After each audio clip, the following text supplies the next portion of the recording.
Welcome! This is what this video is about. Taking something from Lego Digital Designer and putting it into Blender 2.80. People do this because users of Lego Digital Designer often are stuck with renders that are just little less spectacular than things Blender can provide. Blender is a fantastic way to present 3D, and you have to go through a couple of important hoops. To put a model from Lego's Digital Designer, where you are given access to thousands and thousands of shapes and a few colors, and then presenting it where Blender doesn't care that it's Lego's. Blender could think it's feet. It doesn't matter. But there are certain things that we have to do and certain considerations we have to keep in mind so that our model can be presented in both Cycles and Eevee. This video is a little long because I cover both the render engines very specifically because it's important and fun. If this sounds like something that you are into because you are just crazy cool, this might be the video for you. Get ready. Hello, hi, hola, handle and greeting. Going into Lego Digital Designer. You saw the intro, you know what we're doing. This is not anything to worry about. The first time it came up, it froze everything, and I had to Control-Alt-Delete to get out of it. And then each subsequent time, it's just come up and I've said okay. I'm connected wirelessly. I have this on another computer that's connected with an Ethernet cable, and that warning doesn't come up. I'm also, on this computer, running a Windows 10 64-bit, and this is, what is it? We'll find out in just a moment what Lego Designer it is. So we have a model, and we can scoot around it, and then that's a right mouse button, shift right mouse button. We can pan it around. Right mouse button recenters this model. I'm doing this for the sake of Blender users who maybe have never used this before. I want you to note a couple of things. First of all, that these bricks don't have the Lego logo. Okay, and also that there's a hard bevel and there's no space between these pieces whatsoever. This reflection is considered in Edit Preferences to be advanced shading. If I were to knock that all the way down, you wouldn't see any real ambient occlusion or even a pretend reflection of piece on piece. So this tends to be as good as the screenshots get with this program internally. A lot of people are interested in taking it to something called Blender. Now, for the people familiar with Lego Digital Designer, Blender does everything. Okay, this is Blender version 2.8, and in it we can load add-ons to help Blender do more. So one such add-on I'm going to get rid of right now is exactly what we're talking about today. So this is more like what your 2.8 is going to look like. The first thing that we would want to do is export a model from Lego Digital Designer, not as LXF, which is the file type that's native, but put it someplace we can find it and do it as an LDraw file. And so I do that as an LDraw file, and I had done that before, so I'm a little surprised that it's not in here. Why isn't it in there? I'll make sense of that shortly. Oh yes, because it is in there. Yes, I'll replace it. So that is as easy as that is, okay? So I'm going to leave this right on the screen so that we can see it. I'm going to minimize this, and now I'm going to bring up my notepad here with notes. Lego Digital Designer, I'm using 4.3.12. You can get it here. Let's copy this and go to a browser. Right-click, paste, and go brings us right to a warning that they don't support the old versions anymore, and it's still like 4.3, but now it's .12. I think on my other computer I'm using a .11. And then you choose your Mac or your Windows, and you're good to go. If you need Blender, then you can go to blender.org, and the way that works, is going to blender.org, and the button is usually up front center, download Blender 2.80 at the moment. If you wanted something older, you would go check out downloads, looking for a different version, and there's a release list, and you can get the base of what you're looking for and then drill down into the files that you're looking for. Only do this if you are absolutely not confused. Otherwise, you would click this big button. You would open it and be left with this. So now we need something to talk in between those two. I've investigated a lot of different importers visually. 2 of them I've downloaded, and one of the 2 was last updated 2014. This importer, however, was last updated about 5 months ago. So that's a big win. And there is an update for Blender 2.80. Toby Lobster is who we have to thank for that, and that's my new fake name.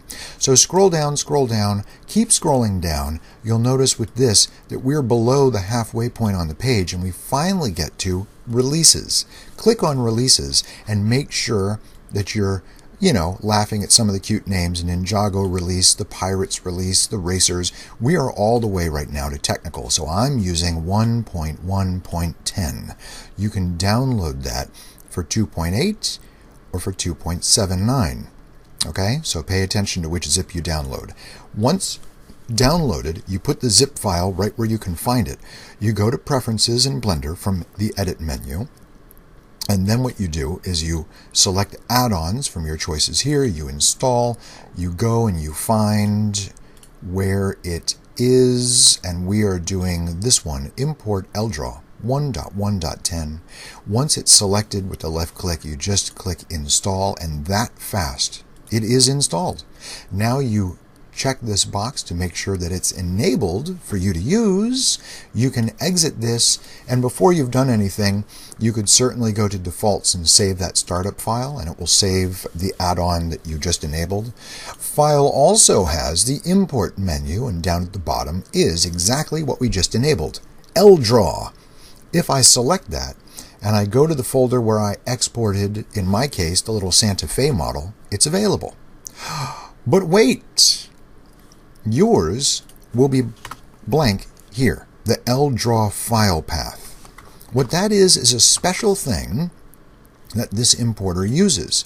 So here's the LDraw library. I'll copy this, we'll go back to our browser, and I'll paste that in the address bar and go. We are taken to LDraw.org. If you're already familiar with Lego Digital Designer, then you're probably cool with like previewing the parts in the update, downloading the exe for whatever, and it does do the complete library as an installer. If you're familiar with Blender and you're wondering, oh, a library, how hard could it be? I mean, we're just talking about Lego parts, right? Like, I had a box of Legos when I was little, and it was like maybe 500 parts. So you would download the complete zip. This allows you to not have to think about anything. Once you've downloaded the complete zip, you will have the folder where you saved it, and you will see here, complete zip.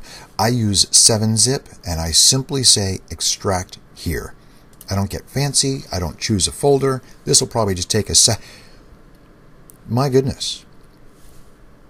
3,200, 4,200, 4,800. There are so many files.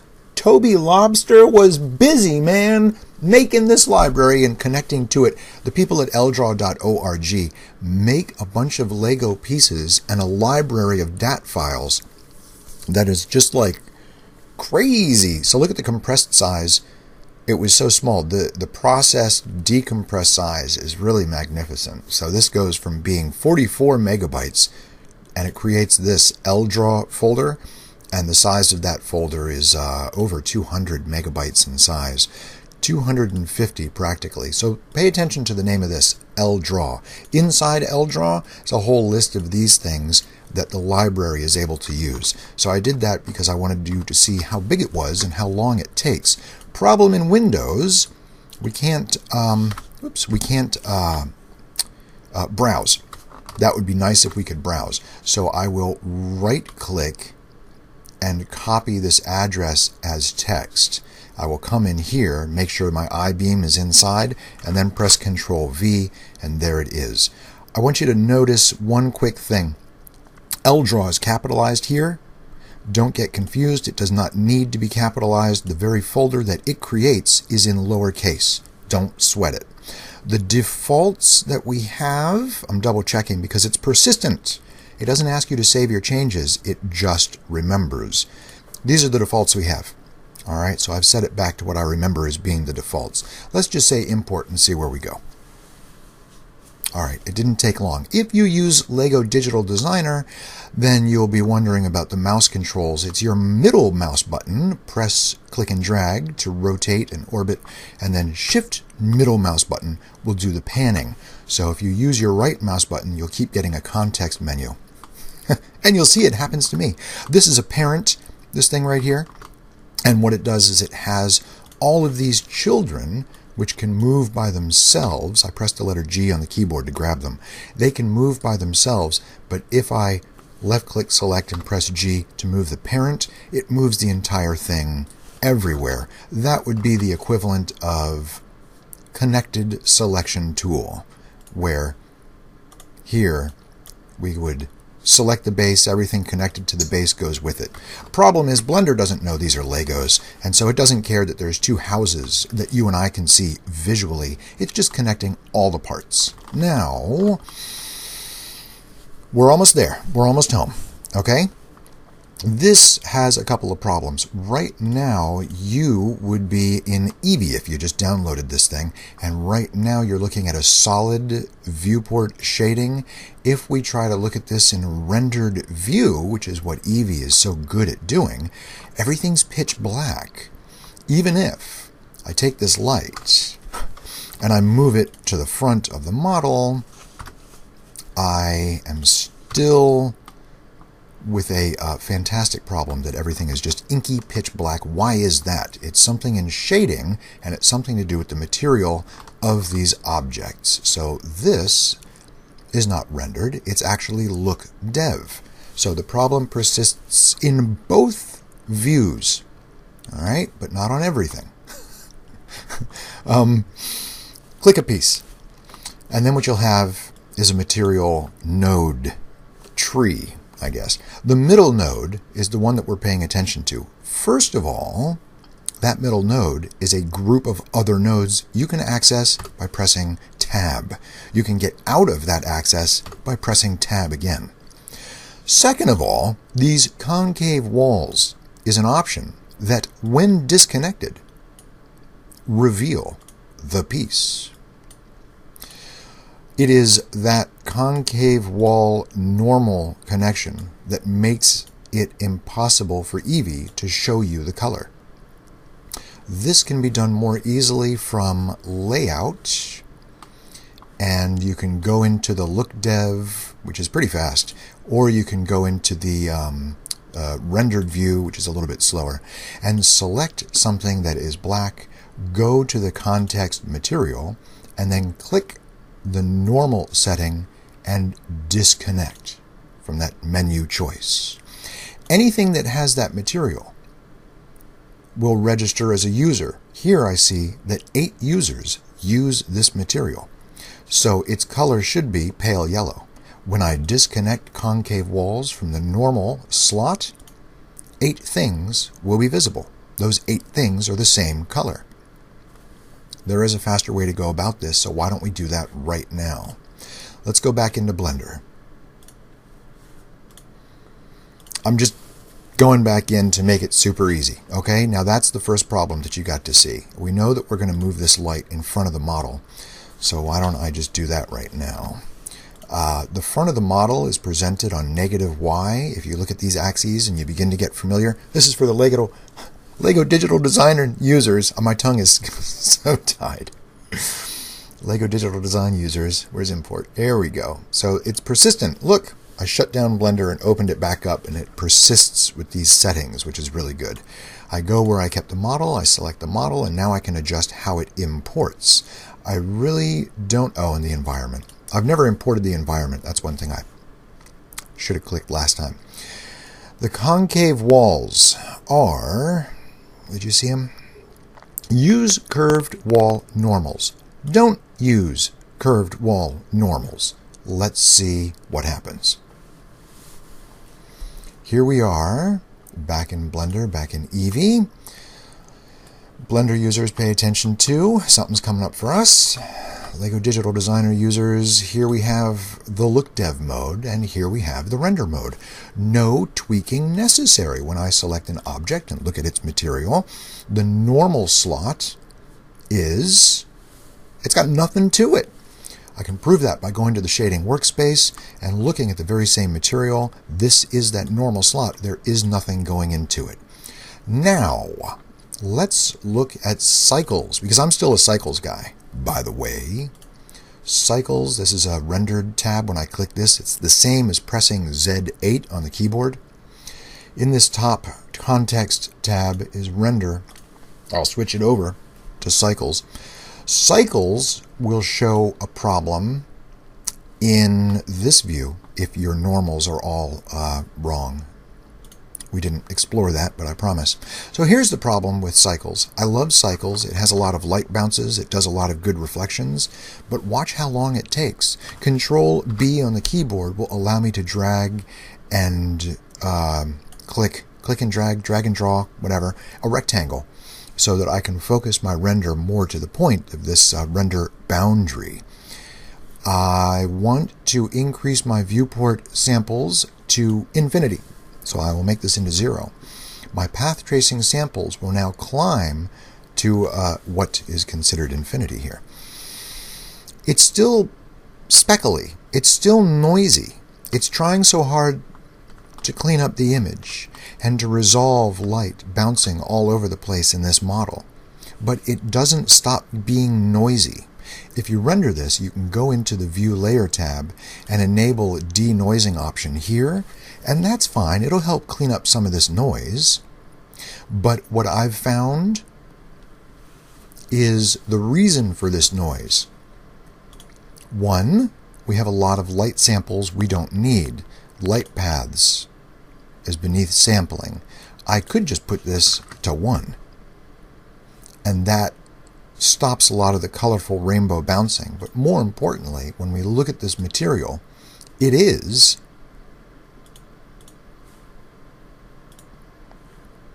inside of this group. I get inside that group by pressing Tab, Control Space to maximize that pane of the window. This is the most processor intensive node we have, principled BSDF, and it's doing all of these things. Edit, preferences, add-ons, and searching for node will allow you to install a default add-on that's included called Node Wrangler. When that's enabled, when you're looking at a node for a material node, you can press Shift-S and switch it to a different shader, a different material node type. I'd recommend Diffuse. It'll keep the color, it'll make a roughness, and the normal will whatever come out of a group input. Tab out of the group, and you'll see that there is no input because we stopped that from happening. Control Space. And now, when we go back and look, this picture gets a lot cleaner, a lot faster. It's not even at 200 samples, or 200 samples, and it's already cleaned up because it's not dealing with the everything that Principled offers. Let us switch back over immediately into Eevee. Control-Alt-B to get rid of that render border. Z8 to go into that rendered view like I told you. And this is it. This is the light casting shadows. This is everything that you want in Eevee. There's all sorts of things you can change, a bloom you can add, different shadow settings you can consider. You go ahead and find some other videos for that. I'm not going to go into details here. I just want to talk about Legos. Now, remember, when we looked at this, and I took us into this space, here I go using the wrong keyboard parts to navigate. Oh dear. We have razor sharp edges on this piece. In Blender, when I select this piece and zoom in, we have a bevel. We also don't have the LEGO logo on studs. Can we take care of that right now? Here's how to do it all. Go into Blender. After everything is happily installed, go ahead, play with your light or don't play with your light, but import LDraw Select the folder, select the model. Your library has remained. The scale is 1/100th of a Blender unit, yet those Lego models have looked completely normal to me. Forget the environment, forget the camera border, smooth face and do an edge split, sure, bevel the edges, that's the thing. How much? I recommend going lower to 0.2. Add space between each part? Sure, why not? It's a little funky, but a lot of people render their digital Legos that way, so you could see individual bricks. Real Legos are made real well, and they don't have that much space. Perhaps you could even say 0.001, which I've never done before. It'll look like 00, but it's really 001. Use curved wall normals? Nope, we did away with that. Linking identical parts. Show Lego logo on studs. Ding! Sweet. Whoops, and I just unsweeted it. No, what did I do? Include unofficial parts. Yeah, always. That's why there's 17,000 files. I think I am happy with what we just did. Yes, let us do that. An 11 kilobyte file of 2 houses, which are modeled to be the facade of the very house from which I am speaking to you, except I'm down here in the basement. So now I'm in cycles because that's how I've got my computer set up. These materials, finally, we have a solution for the material. Let me just sort of get us into view and change that silly light. It's always in the wrong space. It's a negative on the Y, right? Negative on the Y, negative on the Y. There's a light. Bring it down. I'm going to turn it into sun. There we go. And to hide this thing, go into the sun, take it down, 150. Okay, I know it's bright. That's on purpose. Let me click one of these items. Now, let me click this node. Now, let me tab into that group. Let me click this node. Let me Shift S and change that shader to a diffuse. All of them changed. I don't know if you could tell, just because of the blast of sunlight that I have, which might be a little too blasty considering the volume, the samples that we have. The light still bounces around, but it's done with reflections. If I wanted to add reflections, I would do it here. And I know that a lot of Blender users know this stuff. I would add a glossy shader. I would add a mix shader, and I will drop it on that connection, and then add this socket to this socket. And then what I will do is Shift A and input. I've been doing Shift A for the whole thing. Layer weight right here. I will say a facing choice and lower my blend to 0.1. Shift A converter color ramp. Put that here. And I'm not even looking. I'll just pull this up a little and I'll just lower this a little bit. Control space. And what we have is the possibility of a reflection at a certain point in time for our model. And that brings it back a little bit with reflections. We'll see that more if we switch to Eevee. And we can take that light and still handle it well by enabling ambient occlusion and bloom. Because bloom makes it look like the alien encounter is ready to happen on these houses. If you don't like that, lower the power of your light. So those are the basic simples of importing one thing to the next. And then here's looking at you right there. Every single stud, a logo Lego hero. I hope that helps a lot of you. My interest in art varies widely from drawing to Legos to 3D. I am an aspiring painter. I aspire to even paint at all. Watercolor, acrylic, oil, and so this channel is going to open up a little bit to all sorts of art, but mostly it all centers around 3D because it is so much fun. I am willing to answer questions if I missed things inside the video. Down in the comments section here of this video, your likes, your thumbs ups, and your subscriptions. I really appreciate. Like I said, it's going to be kind of an eclectic channel, so you're in for a treat. I'm in for a treat, and don't forget, you can raise specular up to 12 if you ever wanted to, because you can hack Blender. If it looks like you can only click and drag a value at 1 or 5 or 4, enter something, and chances are you'll be rewarded with an additional value that you can type in by hand. I just discovered that yesterday in that particular case. Hey, I hope you make something cool. Enjoy art. Enjoy yourself. Enjoy the internet. Enjoy my show. Okay, thanks for watching. Catch you next time.